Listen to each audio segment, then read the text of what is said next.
अस्सलाम वालेकुम। उम्मीद करता हूँ आप सब खैर खैरियत से होंगे। अच्छा, तो दो बेहतरीन नौकरियां आई हैं जिसमें पाकिस्तान में, ओवरऑल पाकिस्तान में सीटें भी अच्छी हैं। मतलब जो सीटों की तादाद है, वैसे तो जब भी जॉब्स आती हैं 17 स्केल की हो या 16 स्केल की जॉब हो तो उसमें मोस्टली सीट्स कम होती है। इसमें जो है सीट्स भी अच्छी हैं, तादाद भी अच्छी है, और बहुत से टैलेंटेड जो नौजवान हैं वो महरूम रह जाते हैं इन जॉब्स की वजह से। उसकी दो वजूहत हैं, दो तीन वजूहत हैं। एक तो ये है कि उन्हें पता ही नहीं होता कि कब जॉब आई और कब लास्ट डेट गुजर गई फॉर्म जमा कराने की। और दूसरा ये है कि अगर उन्हें पता भी चले तो उन्हें लगता है कि अप्लाई करने का प्रोसीजर बहुत मुश्किल है, या उन्हें ये नहीं पता होता कि तैयारी किस तरह करनी है, कहाँ से हमने जो है इसका सिलेबस कवर करना है, या इसका सिलेबस क्या है, सिलेबस में क्या ये पूछेगा।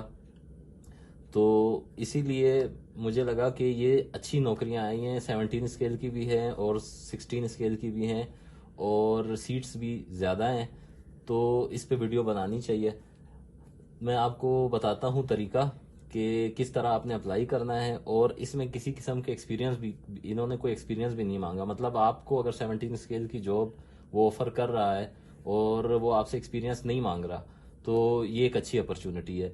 हाँ, उसके लिए पहले आपको टेस्ट क्लियर करना होगा। और एफपीएससी की अच्छी बात यह है कि इसमें मेरिट है। रिजल्ट इनका लेट आता है, मतलब जैसे आप आज फॉर्म जमा कराएंगे तो हो सकता है कि टेस्ट कंडक्ट करने में इन्हें 4 महीने लग जाए, 5 महीने।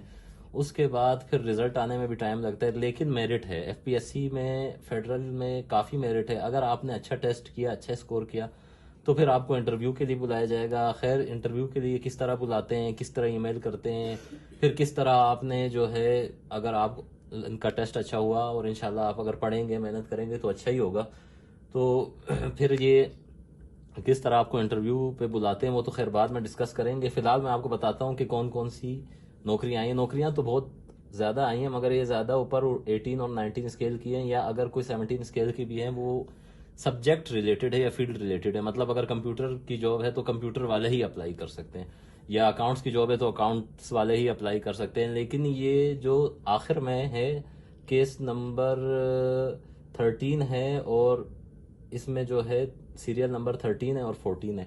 ये दो जॉब्स ऐसी हैं जिसमें किसी भी फील्ड में आपने मास्टर्स या ग्रेजुएशन किया हो आप अप्लाई कर सकते हैं। अब ये देखें, मैं थोड़ा जूम कर देता हूँ, आपको नज़र आ रहा होगा। ये एक जॉब है असिस्टेंट डायरेक्टर की। ये पहले तो मैं आपको बता दूं कि आपने एफपीएससी की वेबसाइट खोलनी है। आपने ये वेबसाइट खोली, उसके बाद आप यहाँ आ जाएंगे। ये देखें, यहाँ पर जॉब्स, ये आप जॉब्स पे आ गए। ये शुरू में ये एक ही एडवर्टाइजमेंट है, ये कंसोलिडेटेड एडवर्टाइजमेंट। आपने इस पे क्लिक किया, उसके बाद आपने एडवर्टाइजमेंट खोल दी। ये मैं माजरत चाहूँगा, मौसम ऐसा है, सबके गले ख़राब है, नज़ला ज़ुकाम है, तो इसलिए मुझे भी खांसी हो रही है। तो ये देखें, आपने इस एडवर्टाइजमेंट को खोलने के बाद सबसे नीचे आ जाना है। आखिर की जो जॉब्स हैं सीरियल नंबर 13 और सीरियल नंबर 14, 13 और 14 में आप ये देखें। पहले 13 पे बात करते हैं। ये देखें, ये असिस्टेंट डायरेक्टर की जॉब है। असिस्टेंट डायरेक्टर है और डिपार्टमेंट है आपका एयरपोर्ट सिक्योरिटी फोर्स। ठीक है, एयरपोर्ट सिक्योरिटी फोर्स एक अच्छा डिपार्टमेंट है और बेहतरीन डिपार्टमेंट है, फेडरल का डिपार्टमेंट है। और 17 स्केल की तो सीट भी अच्छी सीट होती है, मतलब आप फिर ऑफिसर रैंक में आ जाते हैं। तो इसमें ये देखें, इसने किसी किस्म का एक्सपीरियंस नहीं मांगा। ये आपसे कहता है कि सेकंड क्लास की मास्टर की डिग्री, या अगर आपने बैचलर किया हो, मतलब ग्रेजुएशन 4 ईयर। एक तो 2 साल का ग्रेजुएशन होता है, जैसे बीए हो गया 2 साल का, बीकॉम हो गया 2 साल वाला। तो अगर आपने वो 2 साल का किया फिर तो आप एलिजिबल नहीं है असिस्टेंट डायरेक्टर के लिए। लेकिन अगर आपने वो 2 साल की डिग्री के साथ 2 साल का मजीद मास्टर्स किया है तो फिर आप एलिजिबल हैं। या अगर आपने कोई ऐसी डिग्री की है जो एफएससी के बाद 4 साल की होती है, जैसे बीएस हो गया या बीकॉम आपने 4 साल का किया है, तो उस सूरत, या कोई भी ऐसी डिग्री जो 4 साल की है, उस सूरत में आप एलिजिबल हैं अप्लाई करने के लिए। मजीद कोई इसने एक्सपीरियंस नहीं मांगा।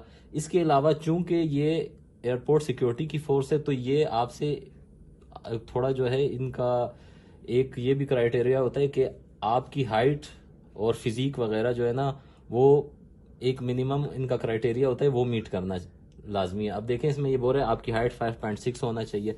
ये मर्दों के लिए, और ख़वातीन के लिए 5.2, मतलब 5 फीट एंड 2 इंच अगर आपकी हाइट है और आप खातून है तो आप एलिजिबल हैं, और अगर आप मर्द हैं तो 5 फीट एंड 6 इंच आपकी हाइट होनी चाहिए। और वेट की अब हम बात कर ले, लड़कों के लिए कम से कम वेट 48 kg होना चाहिए, लड़कियों के लिए कम से कम वेट होना चाहिए 45 kg। फिर चेस्ट मेजरमेंट है, चेस्ट आप ये देख लें, लड़कों के लिए कम से कम वेट 48 kg होना चाहिए, लड़कियों के लिए कम से कम वेट होना चाहिए 45 kg। फिर चेस्ट मेजरमेंट है, चेस्ट आप ये देख लें। इसी तरह जो आप इस पे अप्लाई कर सकते हैं, यहाँ तो इसने लिखा है कि एज लिमिट है 22 से 30 साल, मगर आगे इसने ये भी लिखा है कि 5 साल की एज रिलैक्सेशन भी है। उसके बाद आप ये देखें, नंबर ऑफ सीट्स 20 सीटें आई हैं, उसमें जो है ओपन मेरिट की एक सीट है पंजाब के डोमिसाइल वालों का के लिए ये ज़्यादा बेहतर अपॉर्चुनिटी है, क्योंकि इसमें देखें 11 सीटें। और आगे फिर मजीद आप पढ़ लें कि किस तरह ओपन मेरिट की कितनी है और कितनी माइनॉरिटी की है। इसी तरह सिंध की है, KPK की है, और बलूचिस्तान की भी एक सीट है। तो मेरा ख्याल है कि हर सूबे से नौजवानों को अप्लाई करना चाहिए, ये नहीं सोचना चाहिए कि एक सीट है पता नहीं होगा नहीं होगा, क्योंकि अगर हो गया तो अच्छी बात है, नहीं हुआ तो आपको एक पता चल जाएगा कि टेस्ट किस तरीके से बनता है। कल को हो सकता है ये सीटें दोबारा आए और उस टाइम इससे भी ज्यादा हो नंबर, तो फिर आपको ये तो पता होगा कि टेस्ट में ये पूछता क्या है, सिलेबस में क्या क्या आता है और किस तरह का टेस्ट बनता है, क्योंकि इनका पैटर्न ऑलमोस्ट सेम ही होता है, कोई बहुत ज्यादा चेंजेस ये करते नहीं है। वही करंट अफेयर, जनरल नॉलेज, इस्लामियात, इंग्लिश, पाकिस्तान स्टडी, इस तरह का जनरल पेपर बनाते हैं। कुछ जो है ये जॉब से रिलेटेड भी पूछ लेते हैं, तो वो तो खैर जब आप अप्लाई करेंगे तो सिलेबस भी आ जाता है, मजीद में फिर आपको बता दूंगा। इसके बाद इसके नीचे सीरियल नंबर 14 पे जो सीट है इंस्पेक्टर की, ये भी अच्छी सीट है, और ये 16 स्केल की सीट है, ये भी एयरपोर्ट सिक्योरिटी फोर्स की सीट है। इसमें इन्होंने सिर्फ ग्रेजुएशन मांगा है, 2 साल का हो ग्रेजुएशन या 4 साल का हो, दोनों अप्लाई कर सकते हैं। और इसमें भी वही इनकी रिक्वायरमेंट है कि फिजिकल हाइट आई मर्द है अगर या तो उसकी 5.6 होनी चाहिए, अगर वो खातून है तो 5.2 होनी चाहिए, और 5 फीट और 2 इंच होनी चाहिए। फिर उसी तरह वेट जो ऊपर रिक्वायरमेंट थी नीचे यही इन्होंने मांगा है। इसमें अच्छी बात यह है कि इसमें सीट्स अच्छी खासी है, ये देखें ना 56 है नंबर ऑफ सीट्स। इसमें बलूचिस्तान की 4 सीटें हैं, उसमें ओपन मेरिट की 3 है और वुमन कोटा 1 है। तो बलूचिस्तान के नौजवानों के लिए भी अच्छा मौका है कि 4 सीट्स हैं, आप अप्लाई करें। और इसने ये देखें नीचे क्या, candidates having 2 year bachelor degree और 4 ईयर दोनों एलिजिबल हैं। आखिर में नीचे इसने यही लिखा है कि जी हम आपका फिटनेस टेस्ट करेंगे, या वही उसमें यही ये लोग चेक करेंगे कि आपकी हाइट कितनी है और चेस्ट जो इनकी एक मिनिमम रिक्वायरमेंट है। तो ये है। बाकी इसमें देखें पंजाब की 28 सीट्स हैं, सिंध की 7 है, सिंध में फिर देखें रूरल की 7 है और अर्बन की 4 है, और खैबर पख्तूनख्वा की जो है वो 6 सीटें हैं। तो ये 2 अच्छी जॉब्स आई थी, मुझे लगा कि इसमें हर क्वालिफिकेशन वाला अप्लाई कर सकता है, बस आपके पास मास्टर डिग्री होनी चाहिए या ग्रेजुएशन की डिग्री होनी चाहिए, मुझे आपको बताना चाहिए, और इसके लिए कोई एक्सपीरियंस की ज़रूरत नहीं है। इसके अलावा मैं आपको ये भी बता देता हूँ कि आपने इसको पे अप्लाई किस तरह करना है। आप देखें, आप सिंपल सा आपने गूगल में सर्च करना है FPSC चालान और इंटर कर देना है, या चालान लिख दें या चालान फॉर्म लिख दें। ये शुरू में जो है आपने इस पे क्लिक करना है, ये FPSC का चालान आ गया। आपने इसकी कहीं से भी जाके एक हार्ड कॉपी निकाल लेनी है, किसी भी फोटोस्टेट वाले के पास, जिसके पास प्रिंटर पड़ा हो, आपने इसकी एक हार्ड कॉपी निकालनी है। इसमें इसको आपने फिल करना है, ऊपर आपका नाम आ जाएगा, ब्रांच कोड, ऊपर बैंक का नाम आएगा, सॉरी बैंक का नाम है, आपने सिर्फ NBP लिख देना, national bank of Pakistan. Pakistan में NBP की किसी भी ब्रांच में आप पैसे जमा करा सकते हैं। ब्रांच की जो कोड है वो है ब्रांच कोड, आपको जिस बैंक में आप जमा करा रहे हैं तो ब्रांच कोड वही बैंक बताएगा। आप ब्रांच कोड की जगह छोड़ देना, जब आप नेशनल बैंक जाएंगे तो आप पैसे जमा कराएंगे, जब वो स्टैंप लगाएगा उस पर भी ब्रांच कोड लिखी होती है, या जब वो आपका फॉर्म जब आप उसे फॉर्म देंगे पैसे जमा कराने के लिए, तो तब आप उससे पूछ लेना, वो आपको ब्रांच कोड बता देगा। डिस्ट्रिक्ट भी उसी टाइम में आपको बता देगा। तो फिलहाल आप ये जगह छोड़ देना, बैंक जाके फिल करना, नेम ऑफ कैंडिडेट में आपका नाम आ जाएगा, आपका CNIC नंबर।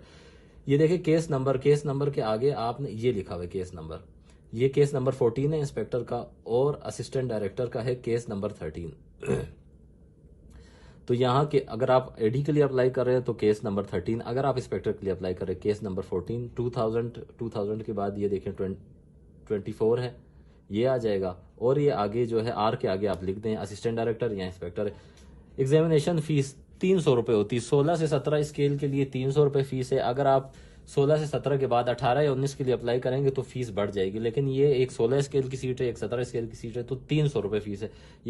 यहाँ जो है examination fee for the post, यहाँ पोस्ट का नाम आ जाएगा और नीचे जो है रुपीज़ में आपने यहाँ नंबर में लिखना है 300 और यहाँ वर्ड्स में लिखना है 300। इस तरह ही आपको फॉर्म फिल होगा, आपने नेशनल बैंक में जमा कराना है। उसके बाद आपने जो है इस फॉर्म को ऑनलाइन सबमिट करना है। आप जब ये जमा करा देंगे बैंक में, आपको ये चालान की 4 कॉपियां हैं, 1 ये 2 ये 3 ये 4, 2 कॉपियां बैंक अपने पास रखेगा, 1 आपको दे देगा, वो 2 आपको दे देगा। इन 2 में से एक कैंडिडेट कॉपी है और एक एफपीएससी कॉपी। ये आपने घुमाना नहीं है, क्योंकि जब आपका टेस्ट होगा तो ये कॉपी आप वहां लेके जाएंगे। अगर ये आपसे गुम गई तो ये आपके लिए मसला बन जाएगा, तो ये आपने घुमानी नहीं है। और पैसे जमा करने के बाद आपने ऑनलाइन, अच्छा जब आपने बैंक में ये चालान जमा कराया आपको वो 2 कॉपीज देगा। उसके बाद आपने ऑनलाइन किस तरह फॉर्म सबमिट करना है, ये सारा 1 दिन का काम है, 1 दिन में भी आधा घंटे का काम है। तो मैं आपको ये भी बता देता हूँ कि आपने ऑनलाइन किस तरह जमा कराना है। आप आगे गूगल क्रोम खोला या फायरफॉक्स या जो भी आपके पास सर्च इंजन है, आपने यहाँ पे लिखना है FPSC ऑनलाइन अप्लाई, ठीक है, और इंटर कर देना है। जब आप इंटर करेंगे तो यहाँ इस तरह शुरू में लिखा हुआ आ जाएगा apply online recruitment system FPSC। इस पे आपने क्लिक किया। फिर शुरू में लिखा हुआ है ये देखें अप्लाई ऑनलाइन, आपने इस पे क्लिक कर देना है। जब आप क्लिक करेंगे ये आपके सामने एक पेज खुल जाएगा जिसमें ये सारी डिटेल आपसे मांग रहा है, आपने इसको फिल करना है। आपने सबसे पहले ये ऊपर लिखा हुआ है सिलेक्ट जॉब, आपने इस पे क्लिक करना है और आपने कौन सी जॉब के लिए अप्लाई किया आप देख लें। आपने असिस्टेंट डायरेक्टर के लिए अप्लाई किया है या इंस्पेक्टर के लिए अप्लाई किया है, तो हम असिस्टेंट डायरेक्टर पे दोनों के फॉर्म एक ही तरह से फिल होंगे, लेकिन सिर्फ आपने जो है ना जॉब चेंज करनी है। इंस्पेक्टर का भी इसी तरह ही आपने अप्लाई करना है। मैं असिस्टेंट डायरेक्टर का सिखा देता हूँ। आपने इस पर क्लिक किया और ये पेज खुल गया। आपने फिर जो है अप्लाई फॉर दिस जॉब इस पर क्लिक कर दिया। नीचे ये आपसे देखें इसमें आपका CNIC नंबर मांग रहे हैं, मैं वैसे ही कोई फर्जी नंबर डाल देता हूँ आप लोगों को समझाने के लिए। उसके बाद ये आपसे जो है ये पूछ रहा है डेट ऑफ फी डिपॉजिट, जिस डेट में आपने फीस जमा कराई है आपने वो डेट डाल देनी है। आज तो खैर संडे है, मैं आज की डेट डाल देता हूँ आपको समझाने के लिए, ठीक है। फी डिपॉजिट आपने कितने पैसे जमा कराए, मैंने जैसे आपको पहले ही बताया 16 और 17 स्केल के लिए आपको 300 रुपये जमा कराने हैं, आपने 300 जमा कराए, इस पर आप क्लिक कर दें। फिर ये आपसे कहेगा जी bank name national bank of Pakistan, ये आ गया। बैंक ब्रांच और ब्रांच कोड, ये जब आप जिस बैंक में जमा कराएंगे तो स्टैम्प पे सारी डिटेल लिखी हुई होती है बैंक की। डिस्ट्रिक्ट हम कोयटा कर लेते हैं। उसके बाद domicile, issue date of domicile, आपका जो डोमिसाइल है उसकी या लोकल है उसकी जो इशू डेट है आपने जो है वो, मैं मिसाल के तौर पर ये मैं वैसी फर्जी डाल रहा हूँ आपको समझाने के लिए, आपकी जो डेट होगी उस पर लिखी हुई आपने वही वाली डेट मेंशन करनी है, ठीक है। और आपका डोमिसाइल किस प्रोविंस का है, मैं बलूचिस्तान डाल देता हूँ। आपका पंजाब का है, KPK का है, सिंध का है, रूरल अर्बन जो भी आपने वो सिलेक्ट करना है। जेंडर मेरा मेल है, अगर फीमेल है वो फीमेल सिलेक्ट करेंगी ये तो। फिर उसके बाद रिलीजन है, आप मुस्लिम है नॉन मुस्लिम है। डिस्ट्रिक्ट आ जाएगा आपका। टेस्ट सेंटर ये आप देख लें कि आप टेस्ट किस सिटी में देना चाहते हैं। आप ये फोर्सी करें कि आज अगर आप फॉर्म जमा करा रहे हैं 4 महीने बाद 3 महीने बाद आप उसी सिटी में होंगे, आप किसी और सिटी में तो नहीं जाएंगे। तो आपने टेस्ट सेंटर डालते हुए एहतियात करनी है और उसी सिटी में को आपने सेलेक्ट करना है जिस सिटी में आप मौजूद होते हैं अक्सर। और इन केस अगर फर्ज करें आपने इधर पेशावर सेलेक्ट किया, टेस्ट के दिनों में आप पेशावर से बाहर हुए, लाहौर हुए, कराची हुए, तो टेस्ट से पहले FPSC आपको ऑप्शन भी देता है टेस्ट सेंटर चेंज करने का। लेकिन बेहतर यह है कि अभी आप एहतियात से सिलेक्ट करें, वो जगह सिलेक्ट करें जहां आप मौजूद होते हैं अक्सर, ठीक है। उसके बाद ये आपसे कह रहे हैं इंटरव्यू सेंटर, आपका अगर टेस्ट क्लियर हो जाएगा उसके बाद आप इंटरव्यू कहाँ देना चाहते हैं। मैं फिर पेशावर कर देता हूँ, खैर मुझे कोयटा करना चाहिए, मैंने डोमिसाइल भी कोयटा ही डाला है, तो खैर पेशावर भी आप कर सकते हैं सिलेक्ट, कोई इशू नहीं है, आपका डोमिसाइल कहीं का भी हो, आप पूरे पाकिस्तान में कहीं भी आप टेस्ट और इंटरव्यू दे सकते हैं। उसके बाद है do you possess the above qualification, आपके पास मास्टर या ग्रेजुएशन डिग्री तभी आपने अप्लाई किया, आप इसमें यस कर देंगे।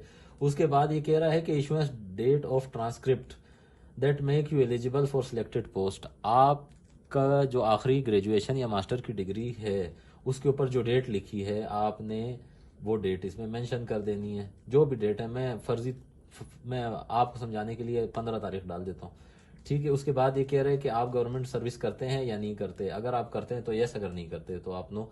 उसके बाद ये नीचे इसने कोड दिया है, यहाँ आपने ये मेंशन ये इंसर्ट कर देना है 00301। उसके बाद आप चले जाएंगे प्रोसीड टू स्टेप 2,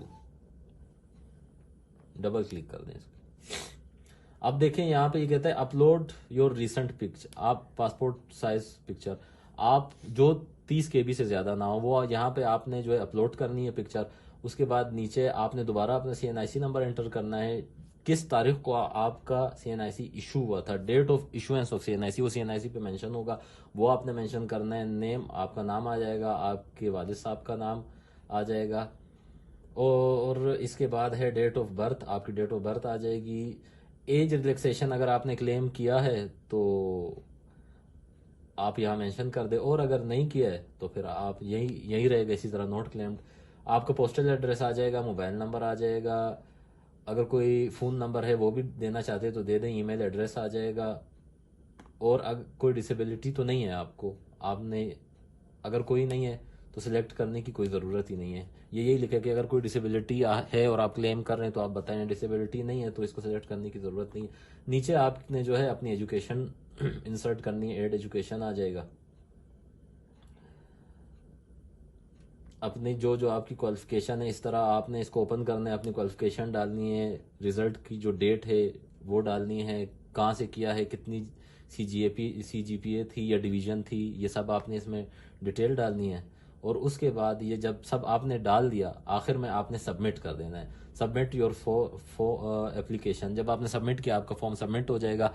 फिर आपने ये जो चालान की 2 कॉपियां ये संभाल के रखनी है, जब टेस्ट के लिए आपको बुलाया जाएगा तो फिर आपने टेस्ट में चालान की कॉपी ले जानी है। सिर्फ चालान नहीं जमा कराना, आपने ऑनलाइन भी फॉर्म सबमिट कराना है। किस तरह करते हैं ये मैंने आपको बता दिया, और ये मैं मसरूफ़ था तो वीडियो बना नहीं सका। आज संडे है, कल मंडे, कल आखिरी डेट है ये फॉर्म जमा कराने की, तो एक दिन में ये हो जाएगा। तो जो ये वीडियो आज आप देख रहे हैं मेरी, तो आप लोग लाजमी अप्लाई करें, अवेल करें इस अपॉर्चुनिटी को, और गुड लक, थैंक यू।